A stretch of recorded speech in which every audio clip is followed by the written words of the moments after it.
나는 전능하신 아버지 하나님 천지의 창조주를 믿습니다.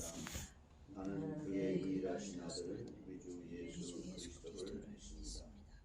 그는 성령으로 잉태되어 동정녀 마리아에게서 나시고 본디오 빌라도에게 고난을 받아 십자가에 못 박혀 죽으시고 장사된 지 사흘 만에 죽은 자 가운데서 다시 살아나셨으며 하늘에 오르시어 전능하신 아버지 하나님 편에 앉으시다가 거기로부터 살아있는 자와 죽은 자를 심판하러 오시리라.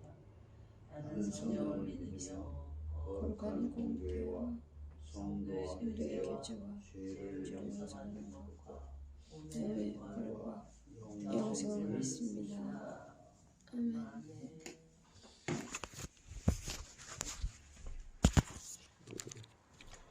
창세기 6장 한번 봅니다.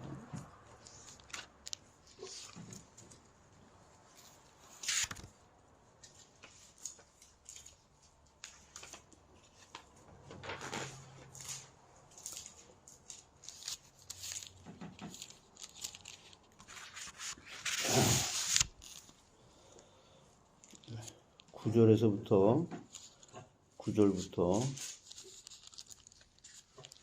22절까지 교독합니다.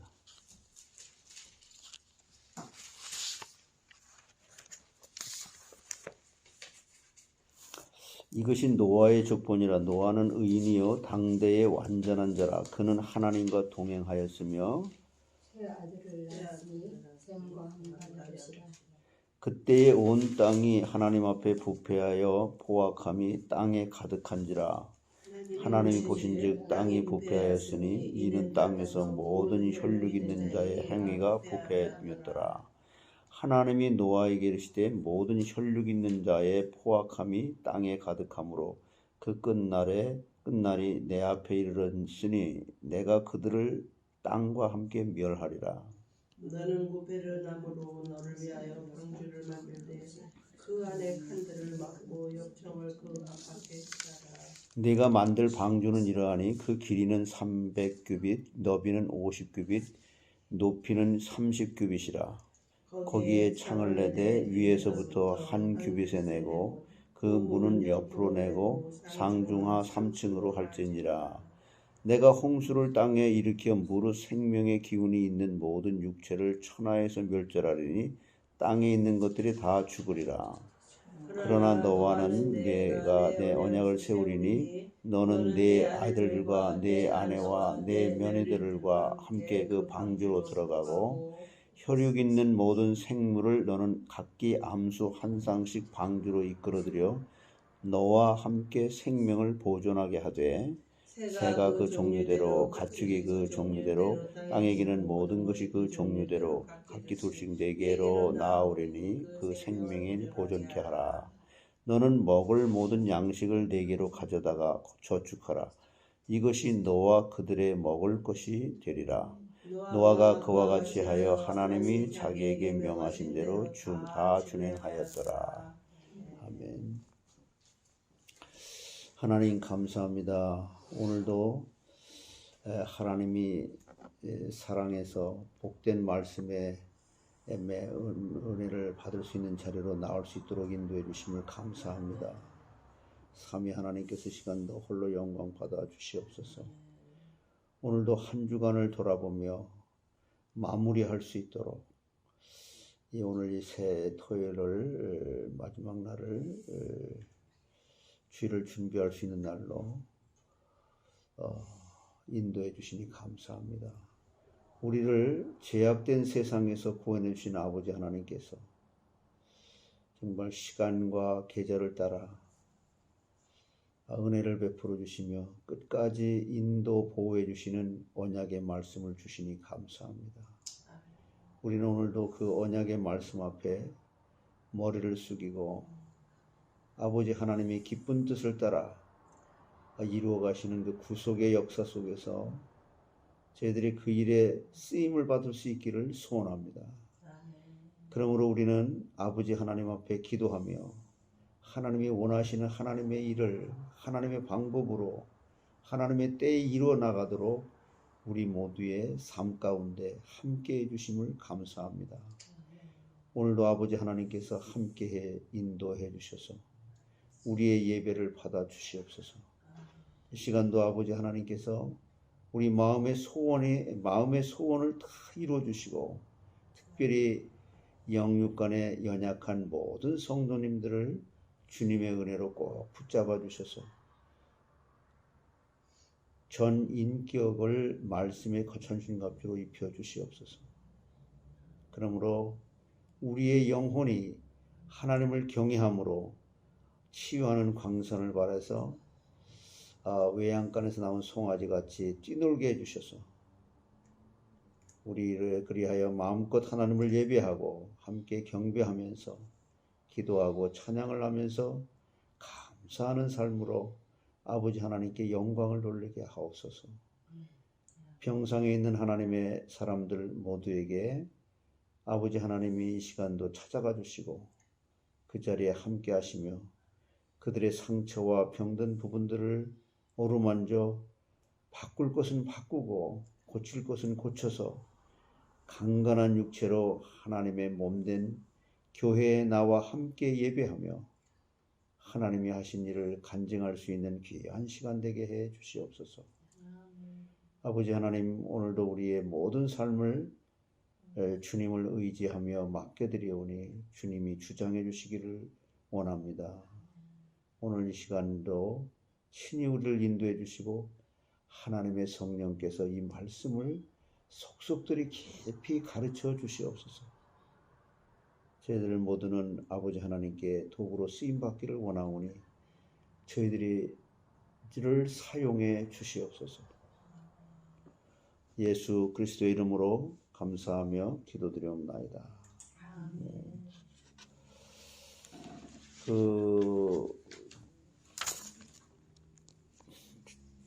창세기 이제 우리가 이 하나님의 이 말씀대로 잘 준비가 돼서 이 노아의 때에 이러한 일이 왔을 때에 정말 주님께 부름받아 가지고 구별된 자로 이렇게 종말을 맞을 수 있는 사람인가, 이거 굉장히 중요한 얘기잖아요.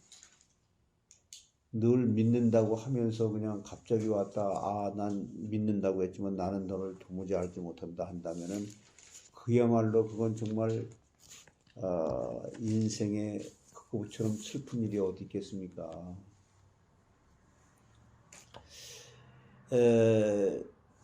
지금 내가 방주를 하나님께서 노아에게 지금 여기 아까 읽었었던 말씀대로 창세기 6장 15절로 17절에 내가 만들 방주는 이러하니 그 길이는 300규빗, 너비는 50규빗, 높이는 30규빗이라. 거기에 창을 내되 위에서부터 한 규빗을 내고 그 문은 옆으로 내고 상중하 3층으로 만들어라. 내가 홍수를 땅에 일으켜 무릇 생명이 기운이 있는 모든 육체를 천하에서 멸절하리니 땅에 있는 것들이 다 죽으리라. 자, 이때 길이와 넓이의 비율이 6대1, 길이와 높이의 비율은 10대1. 이것이 지금 오늘날의 그 과학이 발달했다라고 하는 현대 이 배를 만드는 그 공학자들이 찾아낸 선박 건조의 그 황금 비율, 최고의 비율이라는 거잖아요. 이것처럼 좋은 비율이 없다는 거죠. 그리고 방주의 높이가 30규빗인데 방주 안의 물건의 무게와 방주의 무게가 물속으로 잠기는 부분이 발생되기 때문에 방주는 14.5규빗이 물에 잠기게 된다는 거예요. 근데 홍수로 인해서 그 당시 가장 높은 산이 무슨 산이라고 했어요? 아라랏산. 그 높이보다 물이 몇 규빗 더 높았어요. 물이 이렇게 15규빗이 더 높았다면 물이. 그러니까 14.5규빗이 이렇게 내려가서 잠기게 되니까 물 속에 있는 그 아라랏산 꼭대기에 배가 닿지 않는다는 거죠. 따라서 방주가 물에 떠 있을 때 세상의 그 어떤 장애물도 부딪히지 않고 걸리지 않았다는 거죠. 이것을 우리가 생각할 때 깊이 이 말씀을 왜 몇 규빗 야, 어떻게 그 수천 년 전에 그렇게 지어질 수 있을까?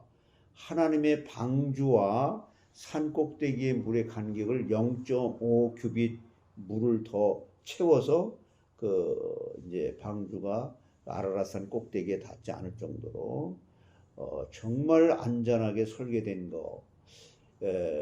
이게 노아에게 이런 설계도를 주셨다는 거죠. 이 시대의 과학자들은 이러한 사실 앞에 뒤로 나자벌 정도로 그냥 놀라면서 숙연해질 수밖에 없다는 거죠. 이런 걸 연구하던 공학자들이 하나님을 믿는 믿음의 사람으로 돌아오는 경우가 많이 생기게 되고요. 그래서 이러한 이 규빗을 몇 규빗 만들었다. 진짜 하나님은 참 어떻게 이렇게 이런 선박의 황금 비율을 노아에게. 근데 이제 문제는 이게 무슨 문제가 되냐면은 이 성경을 읽는 사람들로 하여금 이 선박의 황금 비율을 노아가 이걸 어떻게 알았지? 이렇게 접근한다는 거예요. 이건 노아가 안 게 아니잖아요. 하나님이 알려주신 거잖아요.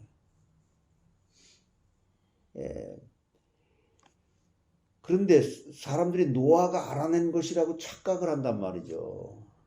그래서 하나님이 천지를 창조하시고 사람으로 하여금 온 세상을 다스리면서 정복하도록 했죠. 따라서 피조물인 인간은, 사람은 하나님의 말씀에 순종해야 된다는 거예요. 그런데 지금 이렇게 몇 규빗 정확하게 너희들이 구원받을 수 있는 이것을 만들어라 라고 모든 사람들에게 그때 당시에 말씀을 하셨는데, 이걸 하나님의 말씀에 거역을 하고 오히려 하나님의 원수인 마귀와 친구가 돼서 하나님을 대적하는 자가 됐다는 거죠. 하나님은 사람을 창조하신 것에 대해 한탄하신다는 거죠. 야, 저들이 내 말을 들으면, 하나님의 말씀을 들으면 참 복될 텐데. 이 시대 똑같잖아요. 교회 나와라. 교회 나와라. 똑같은 말이에요, 이게. 몇 규빗 지어라. 하나님이 왜 그걸 지어라? 너 그거 지어야 그 배에서 네가 구원을 받을 수가 있어. 예수를 믿어. 너 그래야 구원받을 수 있어. 똑같은 말인데, 그래서 하나님이 한탄한다는 말의 의미는 후회한다. 내가 괜히 인간을 만들었다. 이렇게 후회한다는 말이 아니라, 히브리 그 원어에 보면 마음속으로 너무나 안타까워 하신다는 말씀이에요. 야, 정말 하나님의 말씀, 너 지금 내가 생각할 때는 그게 고통스럽고 힘들고 그러는데, 제가 어저께 박 집사님 지휘자 박 집사님 좀 만났는데 그런 얘기들. 왜 하나님은 그렇게 고통을 통해서라야만이 그렇게 이 비밀을 깨닫게 하십니까? 그래서 제가 그랬어요. 사람의 고통 중에 자식을 잃은 그 부모의 그 마음처럼 큰 고통은 이 세상에 없을 것이다. 부모는, 남편은 그러면 그런 얘기를 했는데 왜 그럴까요? 그만큼 자기 자신이 죄를 깊이 깨닫는다는 건, 누가 착하게 살고 신앙생활 잘하고 인간관계 잘하고 사업도 성공하고 하나님께 축복을 받고 내가 내 마음에 합한 자라고 살아가고 싶잖아요. 근데 자기 자신의 그 죄성이 있는 그 상태에서 우러나는 그것들이 우러나다가 결국엔 바람 라인에 막 밑에 창에. 그래서 내가 그런 얘기했어. 나는 하늘나라 가서 제일 먼저 만나고 싶은 분이 욥이라고 하는 그런 그분을 좀 한번 만나고 싶다. 뭐 인간적인 생각이지만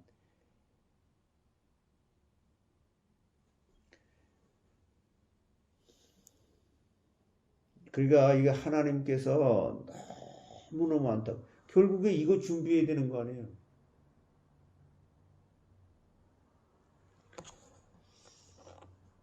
그래서 하나님께서 이렇게 너무너무 안타까워하신다는 건데 이것은 하나님이 인간들을 죄 때문에 물로 심판해야 하는데 저 인간들을 몰살해야 되는데 여러분 하나님의 사랑이라고 하는 것만 그냥 또 이렇게 말하는 사람들 하나님의 또 공의만 또 막 얘기해서 그냥 무서운 하나님으로 만드는 어느 두 개가 다 있는 거죠. 두 개가 다 100% 공의가 하시는 하나님이고 100% 사랑의 하나님이시죠.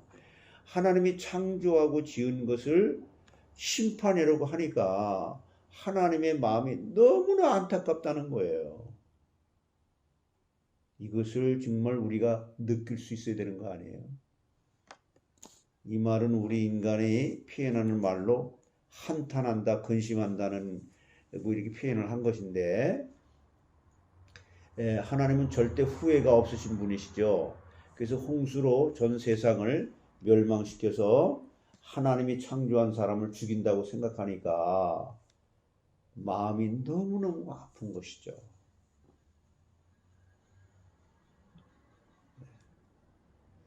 그 당시 사람들이 여러분 그 장가가고 시집간다는 말을 이렇게 우리가 장가가고 시집간다는 결혼식하고 뭐 이런 얘기가 아니에요. 세상적으로 자기가 좋은 대로 선택을 하며 살았다는 거예요. 이 원어적으로 보면은 세상적으로 자기가 좋은 대로 자기가 하나님 노릇하는 거죠. 그래서 교회도요 사람들이 지금 다 자기 소견에 좋은 대로 살아간다니까. 그냥 선택도 그렇게 해요. 왜? 그 교회에 나가면 이렇고 저렇고 말은 안 하지. 이건 너무너무 엄청난 그 하나님 앞에 죄 짓는 거죠. 그리고 그냥 뭐 나 편한 대로 그냥. 그래서 그때 당시 이 고대 근동의 그 문헌에 보면은 그랬다고 그랬어요. 누워 있으면 음탕했다고 했습니다. 그러니까 여러분 그 부자가 천국에 들어갈 수 없다는 말을 사람들은 단순하게 생각하는데 그 말은 무슨 말이냐면 그 여러 성경의 그 말씀에 이렇게 종합해서 이렇게 연결시켜서 해석을 하면은 사람이 편안하면 나태해지고 편안하면 하나님 멀리하게 된다는 거예요. 그래서 고대 근동의 문헌은 누워 있으면 음탕하게 되고 우리도 앉으면 진탕 먹고 마시고 배부르면 눕고 등이 따뜻하다는 것은 누웠다는 것이고 그 다음에는 음란을 저지르게 된다는 것이고 편안해지는 거 부자 똑같은 거예요. 근데 우린 자꾸 편안해지려고 하잖아요. 부자가 되려고 하잖아요. 아니 부자 되는 거 편안해지는 거 성경에서 말해요. 그러나 세상의 평안과 주 안에서의 평안은 분명히 평안이라는 단어는 똑같이 있지만 달라요. 내가 너에게 평안을 끼치노니 내가 주는 평안은 세상이 주는 것 같지 아니하도다. 시편 73편의 평안은 세상적인 평안이에요. 그걸 보고 신앙생활 하듯 이 아삽이라고 하는 분이 얼마나 번뇌를 했습니까? 그러므로 그 당시 사람들은 누우면 음탕하고 앉으면 술을 퍼마시고 노름하고 서서는 춤을 추면서 하나님을 배교하면서 온갖 죄를 범했다. 고대 근동의 문헌에 노아 시대 당시의 생활을 이렇게 기록해 놓고 있다는 거예요. 기록이 있단 말이에요. 그 이스라엘 사람들의 하나님을 믿는다고 하면서도 그런 사람들 가운데서 하나님은 오직 한 사람에게 은혜를 베풀어 줬다. 바로 그 사람이 노아였단 말이에요. 그런데 그 사람, 이 노아라고 하는 그 노아가 바로 지금 나 자신이라는 사실을 뜻깊이 생각해야 된다는 거죠.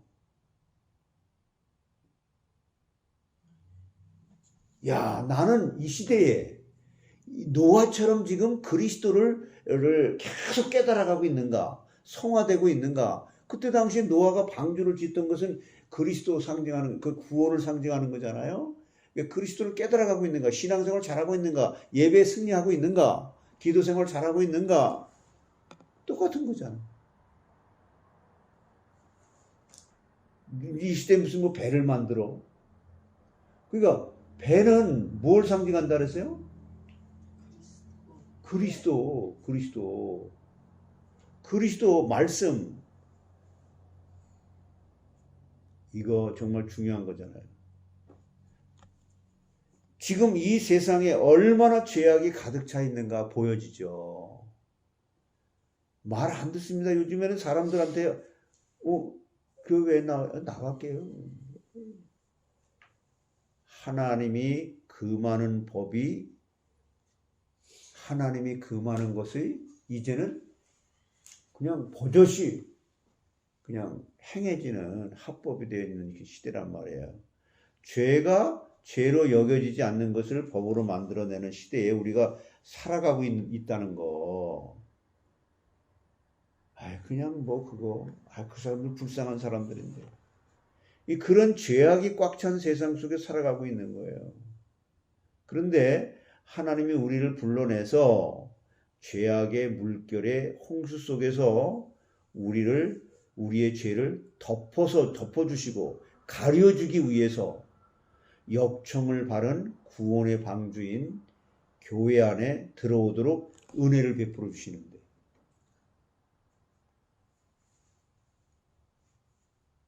구원할 자를 너무나 살리고 싶어 하신다는 거죠. 그 은혜를 입은 만큼 감사한 일이 또 어디에 있습니까? 하나님은 노아를 선택하시고 노아에게 홍수에 대비해서 말세에 주님이 오실 때에 그 홍수가 나게 되면 다 죽는데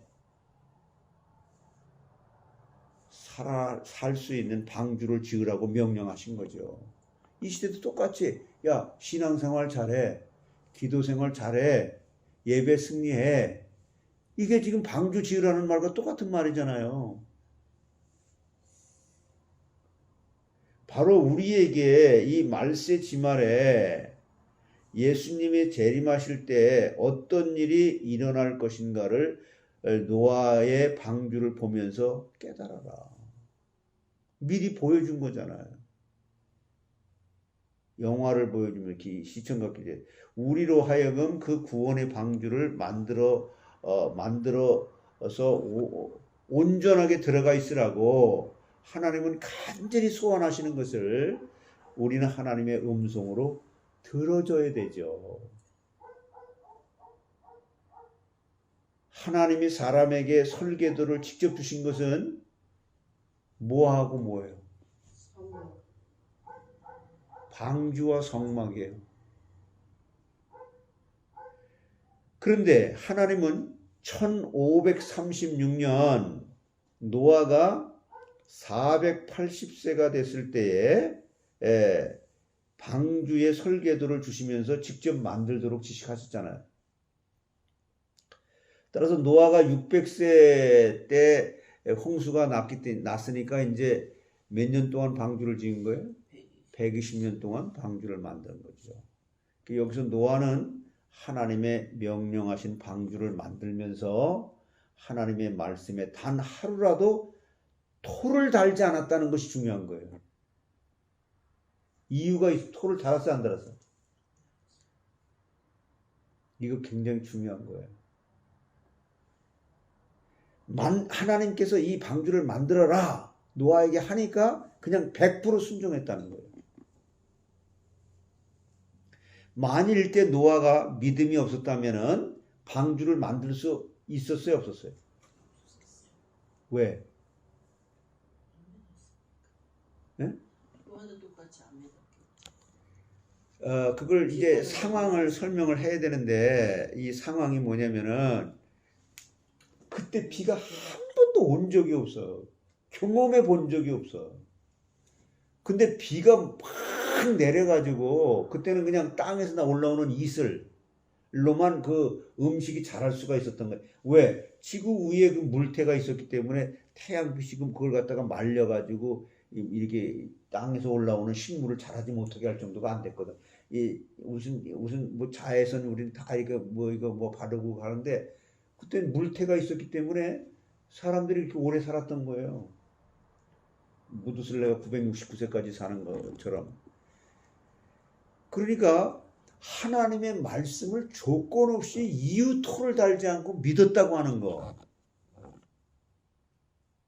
이게 굉장히 중요한 얘기죠. 이 순종은 어디서부터 나와요? 순종은 이게 굉장히 중요한 거. 이거 계속 제가 아주 많이 하는데 이 순종이 어디서부터 나와요? 순종이 어디서부터 나와요? 순종이 어디서부터 나와요? 본인의 감사 때문에. 감사에서 나오는 거예요. 감사. 순종이 어디서 나온다고?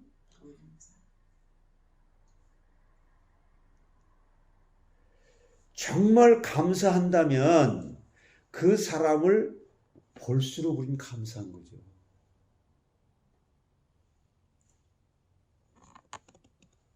저것도 왜 나왔을까? 저거 있으니까 난 교회 안 가. 이건 아니죠.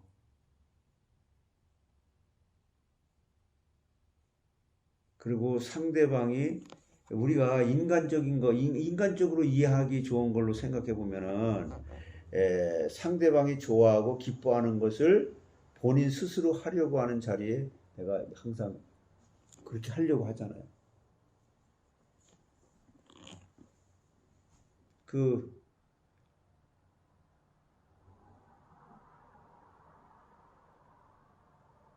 이삭이 맨 우리 막내 걔 둘이 이렇게 있는 거 보면요. 아이고 우리 아들이 바보가 된 것 같아.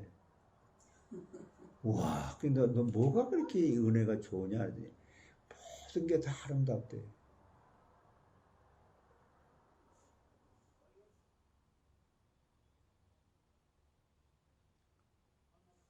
좋고 고맙고 뭐 티가 안 보이는 거죠. 우리가 하나님께 너무나 감사하다고 한다면 하나님 이렇게 해라. 명령하면 아니 뭐 이런 걸 시켜요. 이런 게 있을까 없을까? 그건 너나 하세요. 그게 아니라 무엇을 해라. 하나님 말씀을 하기도 전에 벌써 자기가 하고 있잖아요. 상대방이 좋아하는 것을 하는 것이 순종이에요. 뭐 하는 게 순종이라고? 상대방이 좋아하는 거. 그러므로 순종은 감사를 행동으로 표현하는 거예요. 순종이 뭐라고? 너무너무 감사해. 그러니까 꼭 우리 아들이 걔한테 무슨 노예 같아. 시키는 걸 다 해 그냥. 아유 어떤 때는 나는 저렇게 안 했는데 이렇게 생각해. 우리 한국 남자들은 또 그렇잖아요. 야 완전 그냥 노예 수준이야. 야 부모 말을 저렇게 들었으면 그러면서도 좋아하고 감사하고 뭐 식성도 다 똑같이 해. 그래서 나타나는 것이 순종인데 이 순종은 또 어디서 나오죠? 감사해서 순종이 나오고 이 순종은 어디서 나와요? 믿음에서 나오는 거예요. 이거 여러분 정리가 잘 돼 있어야 돼. 이게 정리가 안 돼 있으면요, 순종이라는 걸 평생 동안 안 해본 거고 그냥 어쩌다 나온 것이고,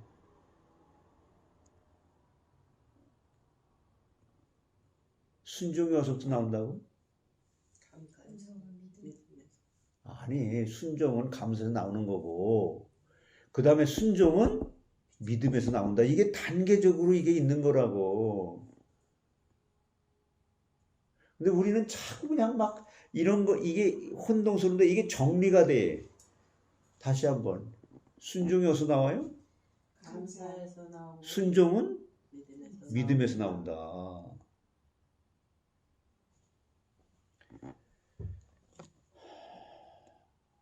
그러면요, 이 세상에서도 감사하면은 이 순종이 나오잖아. 이렇게 뭐 이 연애할 때도 이렇게 인간적인 일반 차원에서.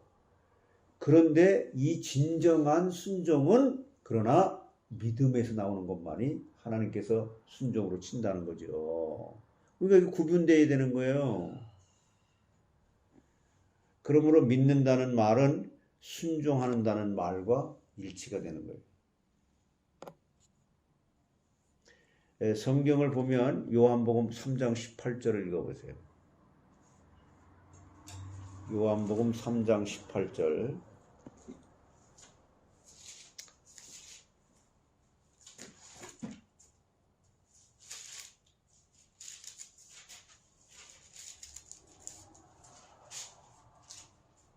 자, 같이요. 그를 믿는 자는 심판을 받지 아니하는 것이요 믿지 아니하는 자는 하나님의 독생자의 이름을 믿지 아니하므로 벌써 심판을 받은 것이라. 또 한번 보세요. 요한복음 3장 36절 보시면 아들을 믿는 자에게는 영생이 있고 아들에게 순종하지 아니하는 자는 영생을 보지 못하고 도리어 하나님의 진노가 그 위에 머물러 있느니라. 여기 요한복음 3장 36절에서는 믿는 자와 믿지 않는 자로 구별했죠. 그리고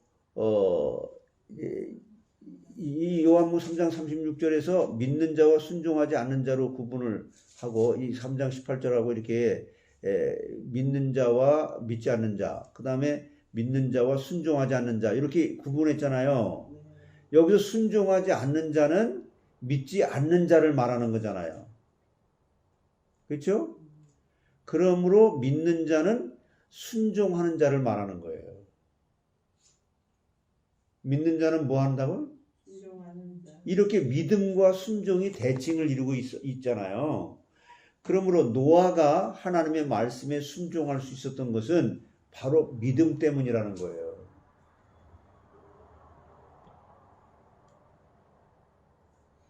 믿음이 없으면 순종할 수 없다. 이렇게 말은 우리가 하지만 이런 말씀을 대조해서 이 말씀의 근거에서 알게 될 때 사단은 더 이상 공격을 못해요. 우리가 다 뭐 맞는 말을 하죠. 믿음 때문에 노아가 그렇게 했다 그렇게 다 뭐 얘기를 하죠. 이것을 지금 하나님께서 정확하게 말씀을 통해서 우리에게 가르쳐 주시는 거예요.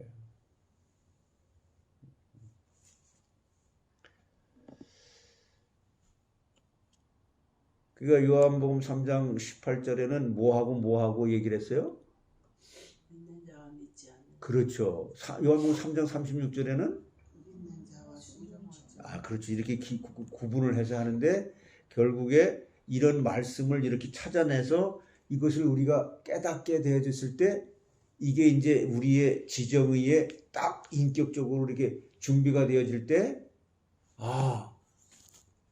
감사. 이 세상 사람들도 감사하잖아. 감사하면서 일반적으로 일반 은총 속에서도 순종하잖아. 그렇잖아요? 그런데 진정한 순종은 믿음에서 나온다는 거죠. 그럼 이제 그 믿음이라는 그 믿음의 대상이 하나님이냐 아니면 저 사람 불교 신자냐 뭐 이렇게 할 때 좀 더 구체적으로 들어가게 되는 거예요.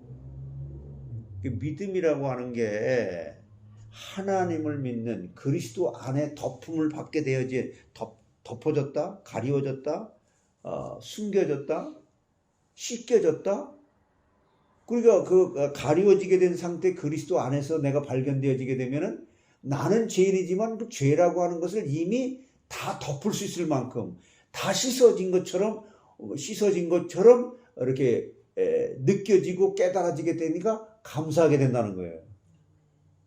그러나 나는 내 자신은 계속 죽을 때까지 죄인이 아니에요. 죄인이죠. 근데 이제 세상 바라보게 되면 나 같은 게 뭐 이렇게 이게 하나님이 모세에게 하나님이 거하는 집 성막의 설계도를 주며 지으라고 했잖아요. 그래서 모세 또한 하나님의 식양대로 만들면서 말씀에 순종할 수 있었던 것은 믿음 때문이라는 것을 우리에게 또 말씀해 주는 거예요. 그리고 성경은 그리스도를 믿는 것이 하나님의 일이라고 말해요. 어디서 그랬어요? 요한복음 6장 29절에 하나님의 일이 뭐라고? 하나님께서 보내신 예수 그리스도를 믿는 것이 하나님의 일이에요. 그러니까 믿음이 믿음으로 지속되어지는 것이 중요한 거죠. 요한복음 6장 29절 한번 보세요. 예수께서 대답하여 이르시되 하나님께서 보내신 일을 믿는 것이 하나님의 일이다.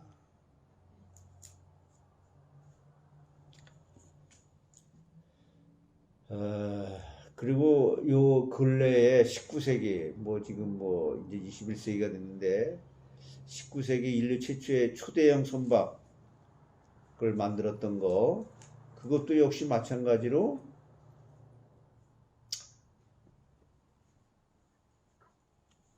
참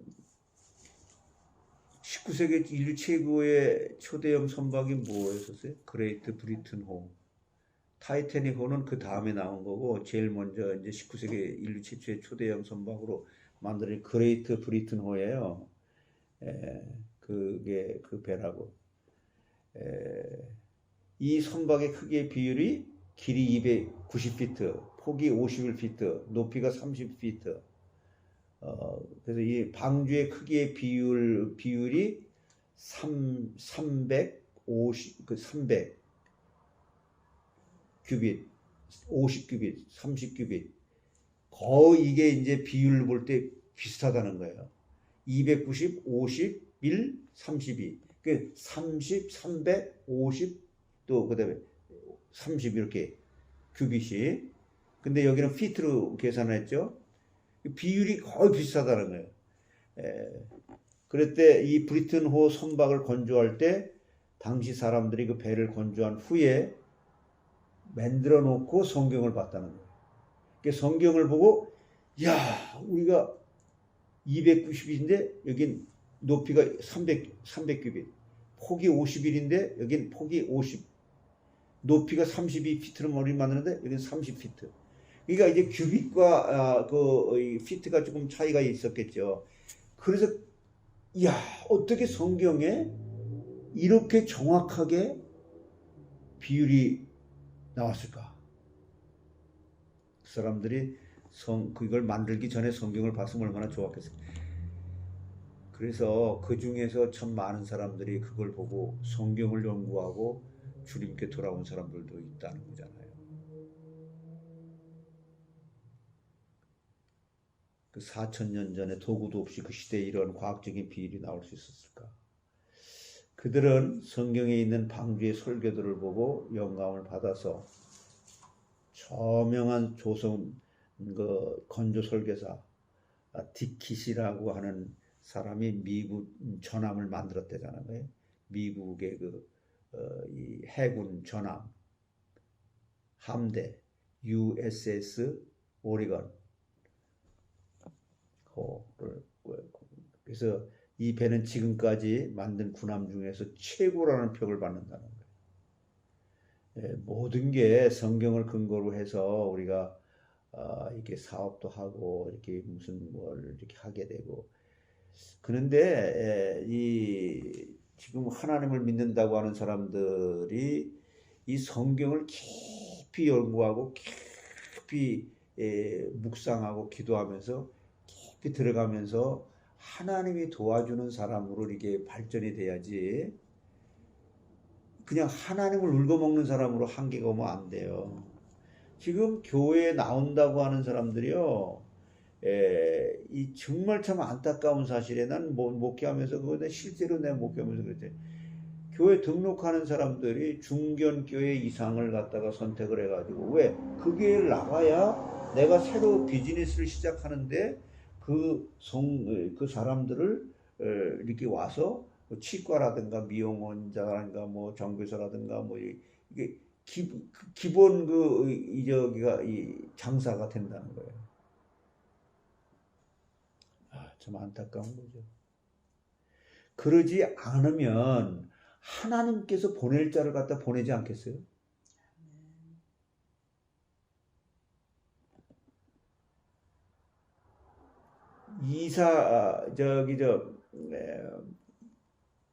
이삭의 두 아들이 누구예요? 그 야곱이 그런 인본주의를 안 썼으면 하나님이 하실 거 아니에요. 그 인본주의를 써서라도 하나님의 뜻이라고 그냥 막 맞추는 거예요, 이렇게. 성경에서 노아가 방주를 건조할 때 정말 앞서 말씀드렸던 것처럼 길이에 닿는 급수를 사용을 하되 이렇게 참 정확하게 그 말씀에 순종을 했다.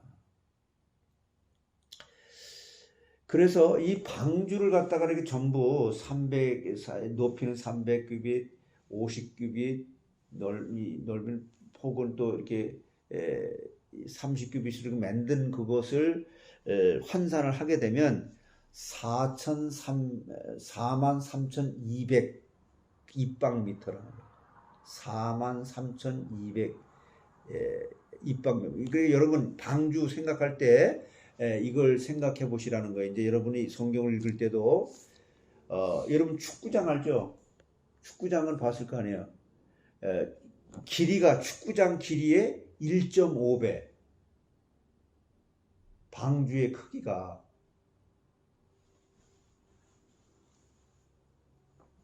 가보셨어요? 그냥 하여튼 축구장 넓잖아. 이렇게 그 축구장 길이의 1.5배. 그 축구장의 폭은 축구장의 절반. 폭 넓이. 높이는 최소 건물의 한 4층 반 이상, 5층 정도. 이거 지금 몇 층이에요? 2층. 이거 3층이 더 있는 거예요. 그런 높이. 그거 얼마나 크기가 이렇게 상상을 해보시라고. 조그만 이 배가 아니에요. 배는 엔진이 달려있는 걸 배라고 그래요. 그러니까 뭐라 그랬어요? 이거 방주는? 상자. 곽을 상자라 그래. 성냥곽 그러잖아. 곽. 그래서 나무 상자인데 배수량은 13,960톤 정도의 거대한 방주란 말이에요. 배는 그 기관실이 있어야 되지만 방주는 기관실이 없으므로 배가 아니고 그 방주 안에는 지금의 여러분 그 저기 이렇게 지나가는 이거 이렇게 기차 긴 거 봤죠? 그거를 큰 컨테이너 하나를 갖다가 일량이라 그래. 일량. 그거 몇 개가 들어간다고? 522개.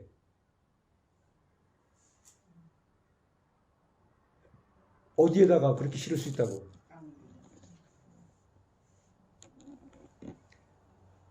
그리고 그 계산해 보니까 방주에 동물이 몇 마리를 실을 수 있었냐?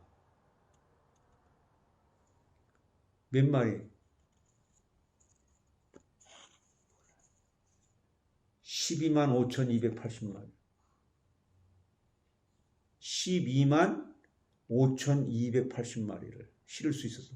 쥐 같은 거 말고 이게 물론 조그만 오랑이도 있고 코끼리도 있고.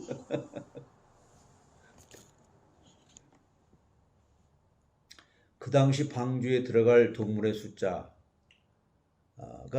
17,600동물. 그러니까 여러분이 이렇게 방주의 크기와 이런 것이 대충 그랬었다.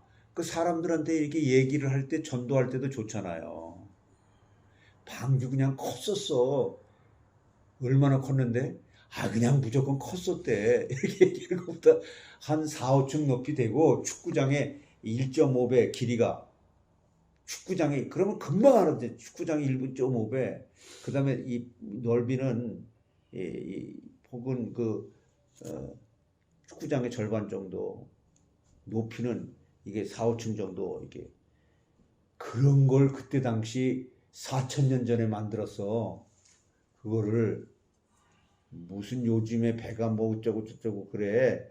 이렇게 말을 해주면 그때 당시 방주는 그보다 훌륭하고 컸었대는데 이렇게 막연하게 얘기하는 것보다 전도할 때도 너무 좋은 얘기잖아요. 배에 관련된 사람들, 일하는 사람들한테나 일반 사람들한테도. 이 얼마나 놀라운 일이에요. 그리고 그것들을 모두가 타고도 충분히 남고 배설물도 전혀 문제가 되지 않았다는 거예요. 얼마나 놀라운 일이에요. 그리고 방주의 구조 중에 방주의 여기 창세기 6장 16절에 뭐라 그랬어요?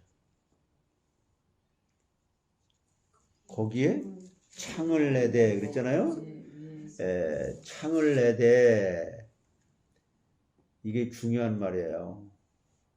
그 창은 그 방주를 만들었을 때 맨 위 꼭대기부터 방주의 총 높이가 몇 규빗이라 했어요? 300규빗. 높이 50규빗. 30규빗. 이 넓이가 50규빗이고.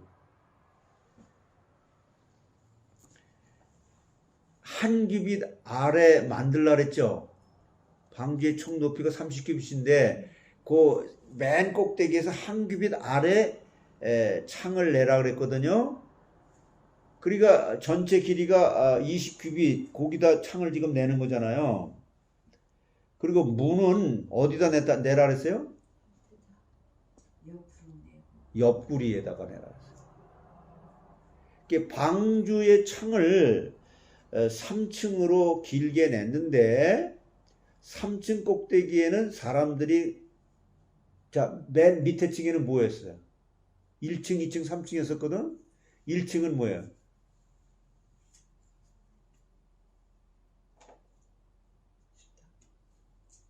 배설물.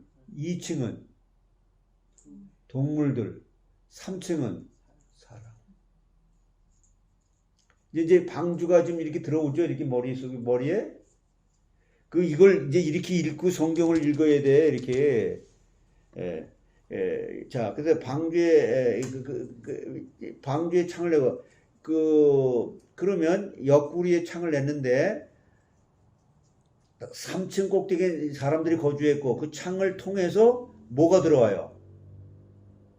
햇빛이 들어오는 거예요. 그런데 그 빛이 방주의 3층에 들어올 때, 방주 안에 진귀한 보석을 두라 그랬어요. 보석을. 빛이 들어오니까 그 보석에서 진귀한 보석에서 반사가 되죠. 그 3층 전체의 빛이 들어 설계가 됐단 말이에요. 그런 보석으로 창문을 만들었어요. 또한 보석을 통해서 사람들이 밖을 내다볼 수 있도록 했단 말이에요. 자, 이거 왜 설명을 이렇게 하냐면은 이게 계시록의 천국의 길은 뭘로 만들었다고?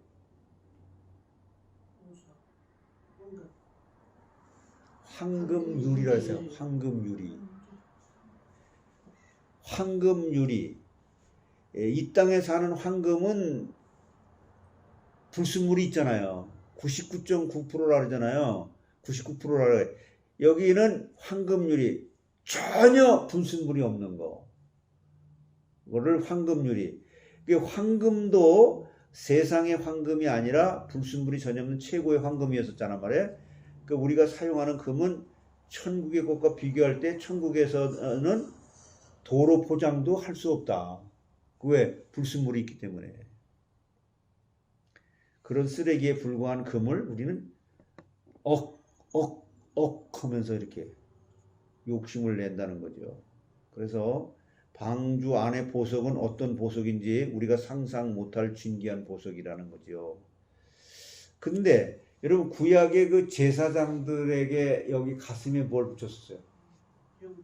흉배. 거기에는 뭐가 박혀 있죠? 12개 보석은 뭐예요? 아니 근데 12가지 보석이라는 것만 알면 돼. 뭐 홍만호 뭐 무슨 뭐 이런 거 그 보석 이름은 그렇게 그 의미가 중요하단 말이에요. 그 12개의 보석이 뭘 상징하는 거예요? 12지파. 그러니까 모든 믿는 사람들 중에 각자 이제 이렇게 일을 담당하는 그런 게 있잖아요. 그러면은 이 제사장이 아침에 일어나면은 그 가슴에 달고 있는 이 12개의 보석이 어떻게 반응을 해요? 12개의 보석, 이스라엘 지파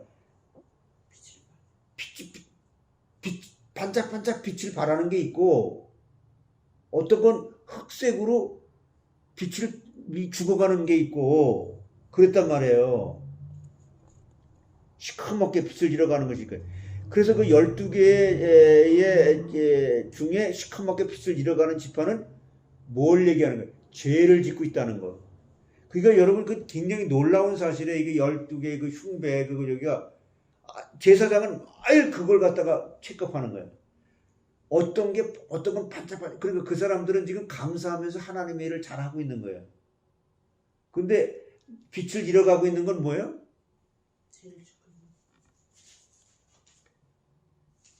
그래서 반짝반짝 빛을 발하고는 지파는 하나님의 영광을 돌리고 있다는 것을 나타내는 거고 우리는 빛을 발하는 보석이 될 것인가?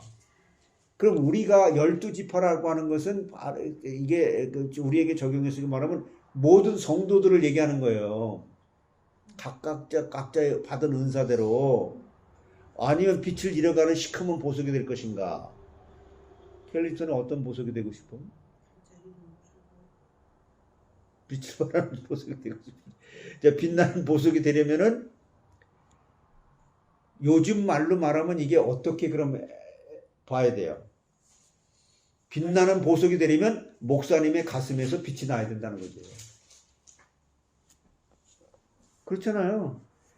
왜냐하면 그 보석이 제사장의 가슴에 있기 때문에 목사가 성도를 볼 때 저 성도는 너무나 안타깝구나. 그러면 안 되는 거죠. 가슴에 흉배 붙이고 있는 목사들 있어 없지. 근데 야, 저 성도는 정말 참 너무 좀 안타깝네. 저러면 안 되는데. 저 성도는 정말 하나님의 영광을 나타내고 있으니까 생각만 해도 감사해요. 바른 목사라면 그럴까 안 그럴까? 근데 뭐 제멋대로 하는데 뭐.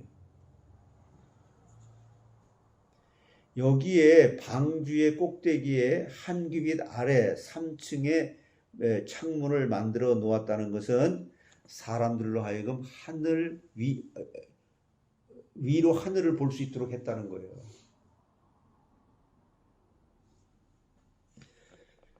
그리고 옆구리에 뭘 냈다 그랬어요? 방주 옆구리에 뭘 냈다 그랬어요? 창을 냈다 그랬잖아요. 그래서 그 문을 내고 문창을 냈는데 예수님의 옆구리에 피를 흘리는 것을 상징한다는 거예요. 아담의 옆구리에서 뭐가 나왔어요? 여자가 나오는 것과 같은 의미인데 이것이 바로 교회를 의미한다는 거예요. 이 히브리 그 원어하고 이게 다 이 헬라 성경하고 이게 연관이 돼서 지금 다 말씀드리는 거예요. 그냥 추측해서 말씀드리는 게 아니고. 그러니까 옆구리는 여자의 후손인 예수님이 옆구리에서 피를 다 쏟으시고 돌아가신 것처럼 이에 교회가 탄생됐다는 것을 알려주는 거란 말이에요. 그러니까 그 성경에 창은 또 왜 이렇게 옆에서 내라고 그랬는가 막 이런 것들이 따라서 옆구리는 교회로 들어가는 문이에요. 성막에서도 동쪽에 뭐가 하나 있었어요? 유일하게 문이 있었어요. 동쪽에 문이 하나가 있듯이 우리나라 그 동양집 그거 많이 따졌잖아요. 방주에서도 유일하게 옆구리에 문이 하나가 있었어요. 이것은 상징적인 예표인데 예수 그리스도를 지금 나타내는 거예요. 이게 방주는 몇 층으로 되어 있다고요? 상, 중, 하 3층의 구조로 되어 있죠. 1층은 아까 말씀드린 대로 배설물, 2층은 짐승들, 3층은 사람. 그러니까 하나님은 방주의 설계도를 아주 상세하고 정확하게 만들어서 그 안에 있는 짐승들이 전혀 충돌이 없이 홍수 기간 동안 잘 지내고 있었다. 여기서 방주를 들어갈 때와 나올 때 상황을 자세히 살펴보면 볼 중요한 이유가 있어요. 성경을 보면 창세기 여기 6장 18절을 한번 보세요. 그러나 너와는 내가 내 언약을 세우리니 너는 네 아들들과 네 아내와 네 며느리들과 함께 그 방주로 들어가고. 여기서 방주에 들어갈 때 제일 먼저 누가 들어가라 그랬어요? 내 아들들. 제일 먼저 너가 누구예요? 노아. 그 다음에는요? 아들들. 그러면 노아의 아들들 몇 명이에요? 3명. 그 다음에는 너 아내. 그 다음에는 너 아들들, 부인들, 그 며느리들을 순서로 들어갔죠? 근데 방주에 나올 때 보세요. 나올 때는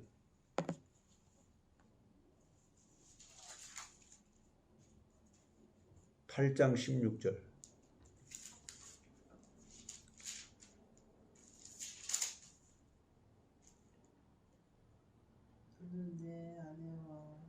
나올 때 읽어보세요.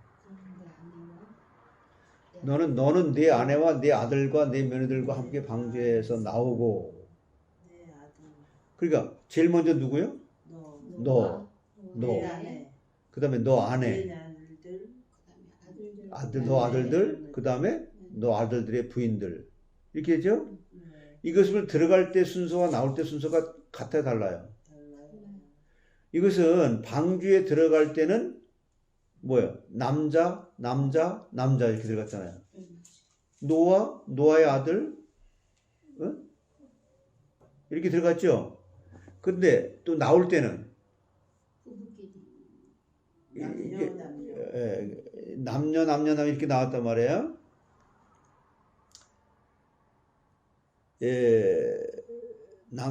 들어갈 때는 남자 여자 순이고 나올 때는 남자 여자 순으로 나왔단 말이에요. 짐승들도 방주에 들어갈 때는 수컷 암컷 이렇게 순으로 들어가는. 나올 때는 수컷 암컷 짝을 져서 나왔죠. 왜 그랬죠? 방주는 생육하고 번성하는 장소가 아니라는 거. 이게 방주는 단순히 생명을 유지하고 보존하는 자리일 뿐이라는 거. 이게 방주 안에서는 암수가 따로따로 있으면서 오직 생명을 유지하고 생명을 보존하는 자리였다는 거예요. 그래서 그곳 방주에 들어간 생명체들이 번식을 한다면은 그야말로 큰 일이잖아요. 토끼 같은 거는 한 달에 한 달이나 두 달이나 세 달 만에 한 번에 10마리씩 15마리씩 막 난다고. 그러면 그거 얼마나 혼돈스러워요. 그러므로 나올 때는 생육하고 번성하고 땅에 충만하라고 말씀하신 그러기 위해서 쌍을 지어서 내보내서 온 세상에 퍼지도록 한 거예요. 그래서 이것을 우리에게 지금 메시지를 주시는데 그러니까 성경이 얼마나 놀라운 거예요. 하나님은 날마다 이러한 복음의 비밀을 우리에게 깨닫도록 깨르쳐 주는 거예요. 예? 근데 나올 때 하나님 말씀 안 듣고 노아는 노아하고 아들들하고 아내하고 며느리하고 낳았잖아요. 그래서 그 나와 이제. 또 성경을 보면 물이 불어서 50규빗이나 오르니까 산들이 잠긴지라 그래서 창세기 7장 20절에 예? 물이 불어서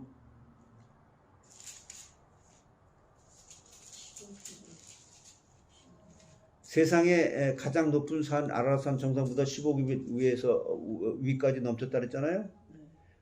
그래서 앞에서 제가 말씀드렸던 것처럼 이렇게 부력으로 인해 가지고 이제 이 아라산에 저기 하지 못하도록 0.5규빗 이렇게 더 높게 물이 쳤다는 거예요.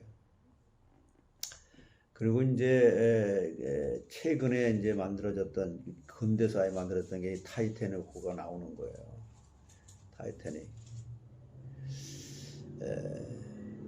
이 타이타닉 호 여러분 그거 영화 봤어요?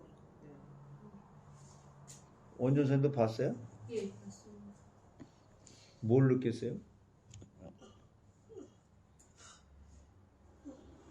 인생이 하는 일이 하늘없이 하는 일들. 근데 그 영화에서 그걸 타이타닉 호에서를 타이타닉을 갖다 만든 그 사람이 만들었던 그 조선소에서 그랬잖아요. 그 사람들이 이거는 신이라도 부술 수 없다. 그게 그러니까 그런 말을 그건 하나님을 대적하는 말이잖아요. 이게 인간이 하는 일이 쇠보다도 물이 더 강하다는 거예요. 그래서 여기에 그 타이타닉 호 맨 밑에 10개의 공간이 있었고 이게 배가 뜨게 하려니까 공간이 있어야 되잖아요. 튜브처럼 10개의 공간을 만들었는데 그 10개 중에 배의 밑부분이 암초나 장애물을 만났을 때 이게 부딪혀서 터질 수도 있잖아요. 부서질 수 있잖아. 그 4개까지 부서져도 괜찮은 거예요. 5개가 부서져가지고 파손된 거예요.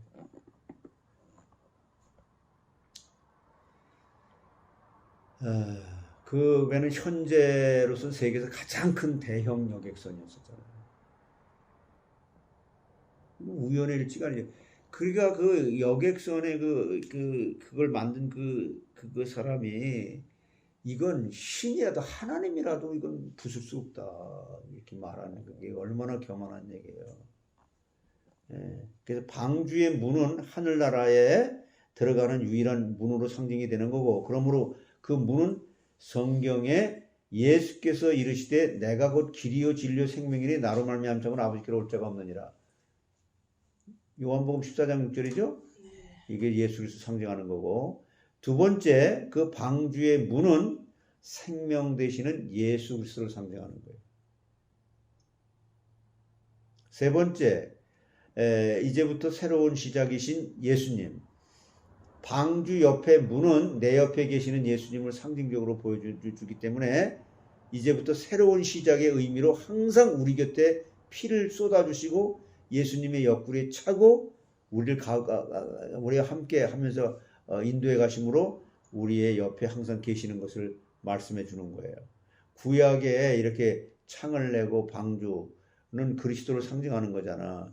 그러므로 방주의 문이 주는 교훈은 하나님이 하나이신 하나님, 유일하신 하나님, 유일한 생명 되신 예수님, 새로운 시작이 되시는 예수님이심을 말해주는 거예요. 성도는 언제나 새롭게 시작할 수 있는 기회를 가지면 돼요. 오늘 이 시간부터 나는 새롭게 시작하면 돼. 에? 내가 왜 그랬을까? 그런 건 자꾸 잊어버리면 돼. 좋은 것만 기억하면 돼.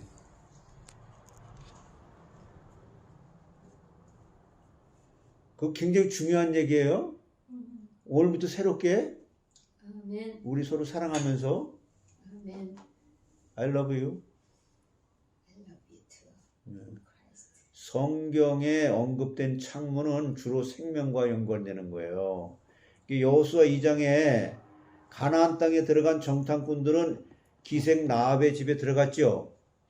그래서 그들은 걸리기는 했지만은 결국은 살아서 나오잖아요. 중요한 것은 어떻게 살아나왔느냐는 거예요. 창문을 통해서. 창문에 달아서 그것들이 생명을 살렸잖아요. 창문. 이게 성경은 이게 우연의 일치로 그 문 그렇게 막 만들라 뭐해라 이런 게 되는 게 아니라, 그래서 사무엘상 19장에 사울 왕에게 박해를 당하던 다윗이 사울의 딸이면서 다윗의 부인이었던 사람 누구예요? 미갈. 미갈의 도움으로 다윗은 자기 집 창문을 통해서 이게 빠져나가.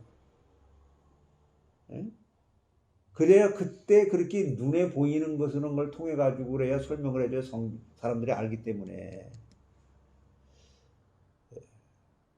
또한 바울도 고린도후서 11장 33절에 한번 찾아봐요. 고린도후서 11장 33절에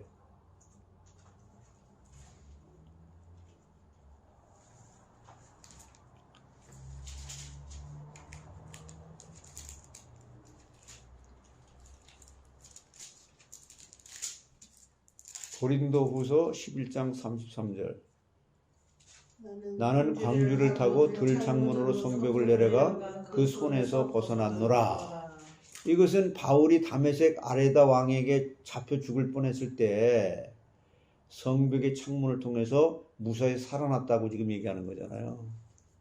그리고 말라기 3장 10절 여러분 이거 아주 성경 이걸 곡해해서 지금 말라기 3장 10절 찾아 읽어보세요.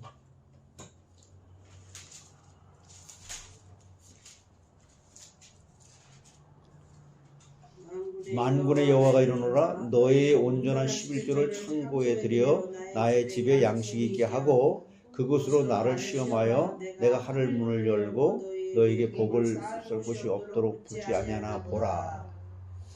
이게 무슨 말이에요? 이 말씀은 하나님께서 복을 쏟아 부어주시는 통로가 바로 하늘의 창문을 열고 라고 하는 거예요.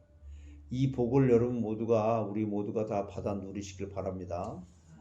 자, 말라기서의 이 말씀은 하나님이 성도에게 복을 쏟아 부어 주셔서 뭐예요? 하나님이 이 복을 쏟아 부어 주셔서 감사합니다. 감사합니다. 감사해서 뭐가 나와요? 순종은 어디서 나와요? 순종은 어디서 믿음에서 나와요? 예, 감사하다고 하도 많이 해가지고 감사를 하도 많이 해가지고 피곤해서 지칠 때까지 하늘의 창문을 열고 복을 쏟아 부어준다는 그런 말이라는 거예요. 말라기 3장 10절이 이거를 하면 복을 준다는 거 아니고 너무너무 감사해서 드려도 그칠 줄 모르는 사렙다 과부처럼 그렇게 된다고요. 우리가 하나님의 은혜로 이렇게 하나님을 믿게 됐는데 이제 믿게 됐으면 이제 믿도록 은혜를 받았으면 멋있게 믿는 우리가 돼야 되잖아요. 응? 구질구질하게 믿는 거 말고 구질구질한 거 아시죠? 감사하다가 내가 지쳐버릴 정도로 이번 추수감사 주일에 추수감사 때마다 이런 복이 우리에게 넘치게 되기를 바랍니다. 매일같이 감사의 예물을 드려도 너무 넘치게 주셔서 너무 무거워서 감당을 못할 정도로 이런 정도의 복을 우리 모두가 우리 교회 성도들 모두가 다 누리시길 바랍니다. 자, 그러면 역대상 29장 11절로 11절에서 15절까지 보세요. 역대상 29장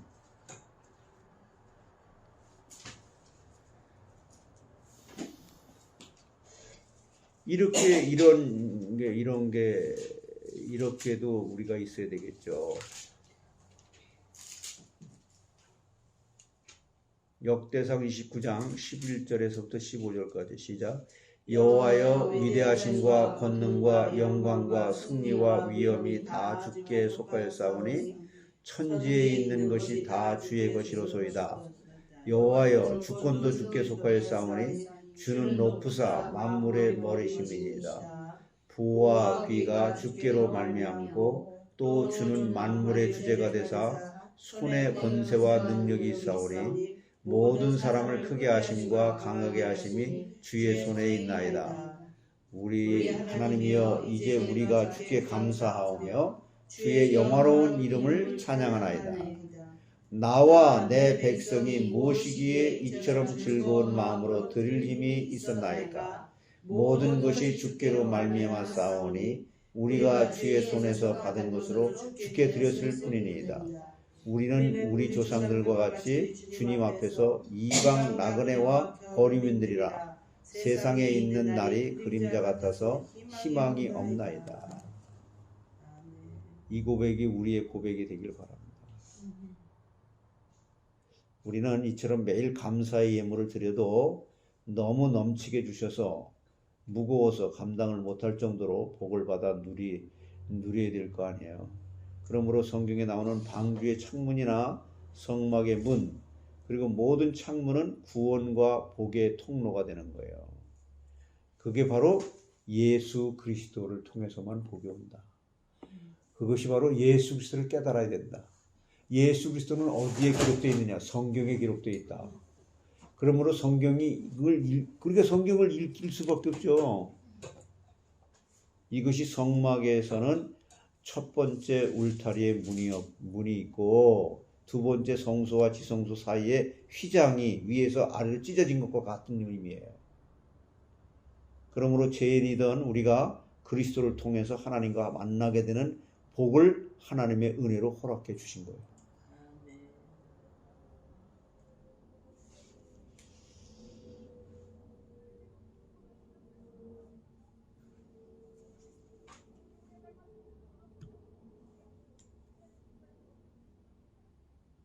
자, 돌아가면서 기도하고 마칩니다.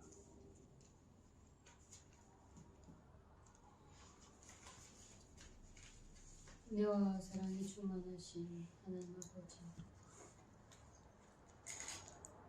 하나님 아버지께 예수 그리스도 우리 주님께 늘 우리를 인도해 주시고 말씀을 깨워주시고 성령님께 영광 감사 찬양 드립니다. 감사합니다. 서로 영광을 주시옵소서. 여전히도 또한 말씀을 저에게 들려주시오니 감사드립니다. 하나님, 저희를 위해서 방주 되신 예수 그리스도를 하나님 허락하여 주시고 우리의 모든 죄를 다 값을 주신다고 하시오니 또 구속하여 주실 뿐만 아니라 그리스도를 통해서 또한 그리스도를 통해서 저희들에게 복 주신다고 하시오니 하나님 감사드리고 또 감사드립니다. 평생에 하나님 저들 매 순간에 하나님이 살릴지 하나님께 대한 구원의 감사를 잊지 않도록 우리의 삶에 늘 기뻐하며 감사하며 기도하기를 그치지 않는 은혜를 허락하여 주시옵소서. 하나님, 너에게 은혜 주심으로 말미암아 모든 사람이 정말 죄 때문에 하나님의 심판을 받았지만 저희들에게 하나님 은혜 주셔서 이렇게 하나님 노아처럼 그리스도 안에서 하나님 이렇게 우리에게 삶을 생명을 주신 주님 찬양드립니다. 하나님 그리스도를 더 깊고 넓게 하나님 날마다 알아가며 그리스도를 누리며 그리스도를 믿으며 또한 그리스도를 전파하는 데 쓰임받기를 원합니다. 하나님 아버지, 정말 하나님의 은혜에 감사와 감격이 넘쳐나서 모든 순종의 삶이 되기를 소원합니다. 하나님 우리 모두에게 하나님 이런 복으로 넘치게 하여 주시옵소서. 내일도 또한 그리스도 안에서 이 넘치는 복을 저희들에게 또 예수 그리스도의 생명을 또 가르쳐 주시려 귀한 주님의 날을 허락하여 주셨사오니 하나님 모든 성도님들 정말 사모하는 마음을 주셔서 어느 누구도 하나님의 은혜에서 떨어지지 않도록 하나님 앞에 나와진 은혜를 주시기를 간절히 빌고 바랍니다. 하나님 아버지 영육 간의 모든 죄가 가려움을 받고 치유받고 하나님 새롭게 또한 그리스도 안에서 시작되어지게 하나님 은혜를 주시옵소서. 감사합니다. 하나님 말씀 전하실 목사님과 하나님 예배를 인도하신 모든 분들에게 성님의 충만하신 은혜로 주님 모든 하나님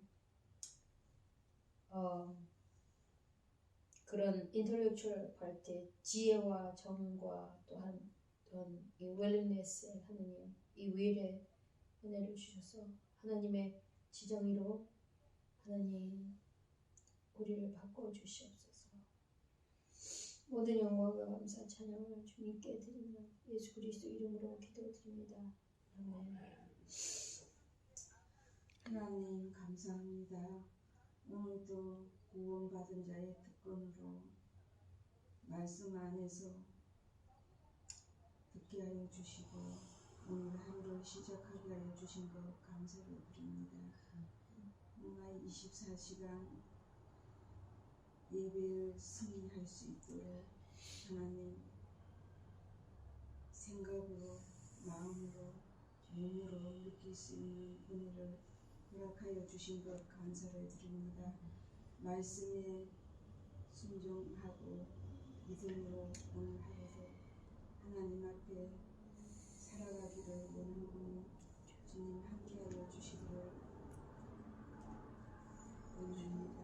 오늘 하루도 하나님의 주신 지혜로 말씀을 생각하고 묵상하면서 살아갈 수 있는 교회로 인도하여 주실 줄 믿고 감사를 드리며 권세 많으신 예수님의 이름으로 기도합니다. 아멘. 형제들아 나는 아직 내가 잡은 줄로 여기지 아니하고 오직 한 일 즉 뒤에 있는 것은 잊어버리고 앞에 있는 것을 잡으려고 그때를 향하여 그리스도 예수 안에서 하나님이 위에서 부르신 부름의 상을 위하여 달려가노라. 아버지 하나님 정말로 이렇게 아버지 하나님 앞에 그때를 향하여 달려갈 수 있도록 아버지 하나님 은혜를 내려주심을 진심으로 감사합니다.